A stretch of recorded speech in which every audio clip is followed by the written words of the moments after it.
Hello and welcome to Forever Rugby on Forever Sports, and the Bulls are through to their first Currie Cup final since 2009 as they beat the Lions 26 points to 21.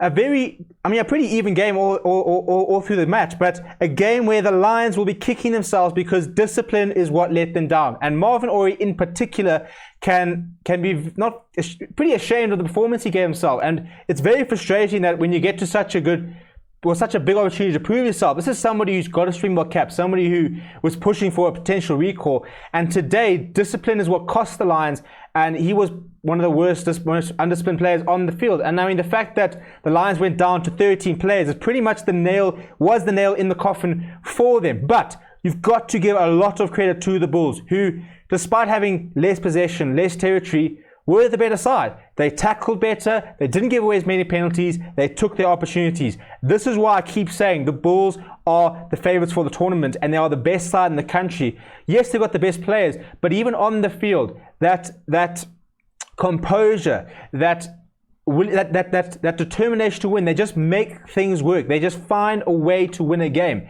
And today they outplayed the Lions. The Lions, they just didn't really pitch up, to be honest. And if you look at the stats, the penalty stat and the tackles missed stat will be the biggest one. So if you go look at the defense, 16 tackles missed by the Lions. It's just not good enough. You cannot afford to not make 16 tackles. You know, you're not going to win games like that. And if you look at discipline, 20 penalties conceded. How can you expect to win a game when you concede 20 penalties? To be honest, I think this actually could be wrong. You know, like, it might have not updated it, but that was the problem. So it was a game in the first half where the Lions started quite brightly and just kept making errors, kept losing a scrum penalty or kept knocking the ball on. And the Bulls in the first half would get into the Lions half, find some points. They scored a try, a nice little dab behind by Mornestein. Steven Jacobs, got 2 tries, first 2 tries in his Currie Cup career. So what a time to do it there. So you can credit to him.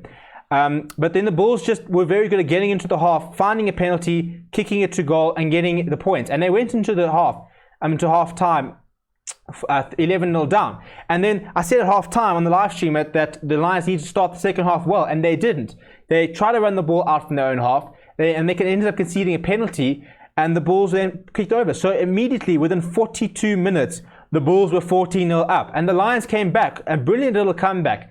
You know, it was a nice try there by Willem Alberts after quite a sort of open passage of play, and then a fantastic counter-attack where Frankie Horn came on, and an up and under by Andre Warner was very poorly fielded by Steven Jacobs, which allowed Frankie Horn to grab the ball, chucked on his outside, went to see Similani, who had the pace to beat Dwayne Vermeulen. 14-14. Then we conceded another try.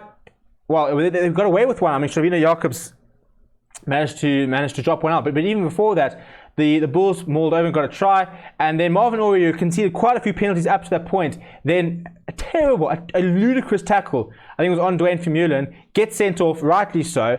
Down to 14 men. The Bulls get up to the Lions half. That was when, and then win a penalty.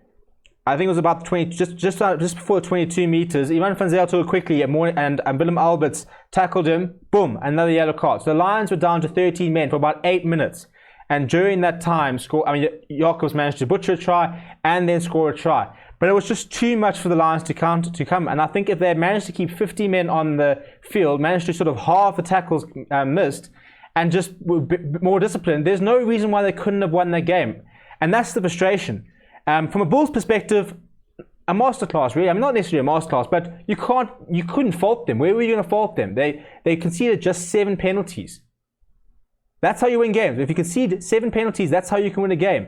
Their set play pieces were a lot better. The scrums were pretty even, but the Bulls probably had the edge there. Lineouts, Sintu Manjezi was fantastic. There were 2 or 3 great lineout wins as well as lineout steals.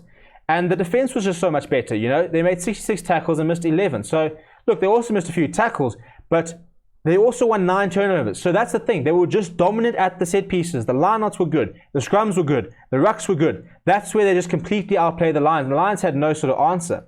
And if we had to look at some individual player stats, some standout players, for me, Cornel Hendricks, man of the match. What a game by him. For someone who has moved into inside center, it's like he's been playing there all his career this season. He has been brilliant.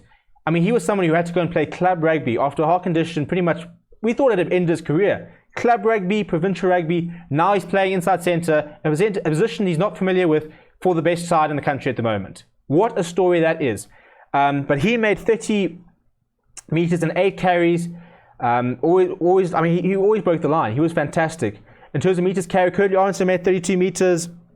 Shavina Yakov made 20 meters. He had 2 tries. Mornay Steyn kicked 11 points, kicked very well. One kick, missed 2 kicks. One, I think he'll probably be a bit frustrated, but generally was pretty good. On the Lions' point of view, the big ball carriers were Willem Alberts carried the ball quite a lot. Vincent Tutuka was my man of the match, or my best Lions player. He was everywhere. He was trying so hard, as was Wandisile Similani, but just was being let down by other players. If you look at defensively, tackles-wise, Marco van Staden made 9 tackles. He missed just 1 and won 3 turnovers.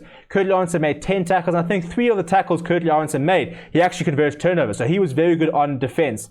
Mornay Steyn made 6 tackles. Trevor Nyakana made 5 tackles. On the Lions' point of view, Vincent Tuka tops the charts. 8 tackles. Didn't miss 1 tackle, 1 turnover. He was fantastic. Other big defensive efforts, Alton Yankees made 7 tackles. Marvin Ory made 7 tackles. Willem Alberts made 7, but he missed 5. It wasn't the best game for him. And Tiaan Swanepoel made 5 tackles. I think he was a bit frustrated at his open play. I think he knocked the ball on a couple of times. And then you look at the depth of the Bulls. And I mean, Stedman Guns was ruled out before the game. Marco Jansen from Furen came in. He also went off early, and Marnus Potgieter had to come in and play a little bit there. But when you've got the likes of Arno Botha coming off the bench, and Ambrose Papier and Chris Smith, that is a very good bench. And I think that's probably one of the biggest draw cards for the Bulls at the moment, is that they've got such a good bench. And they've just added like the likes of Master Gutsia. So I think the Bulls will go into the final as overwhelming favourites. There's no doubt about that. They completely outplayed the Lions today. The Lions will take heart in the fact that despite playing pretty poorly, they were very average today. There's no other way of putting it. They were very average today. But they were still within, 5 points of the game. So on another day, they could have won. I don't think there's a large gap between the two sides. The Lions are very young and I think pretty inexperienced, and that showed today. Whereas the experience of the Bulls was just the big thing. Mornay Steyn, Ivan van Zyl, Dwayne Vermeulen, they've all been there, they've done that. Trevor Nyakani, there's so much experience across that Bulls side, even Cornel Hendricks. That's something that's a little bit lacking within the Lions side. But, lots of positives both sides. The Bulls, as I said, will go into the final as favourites.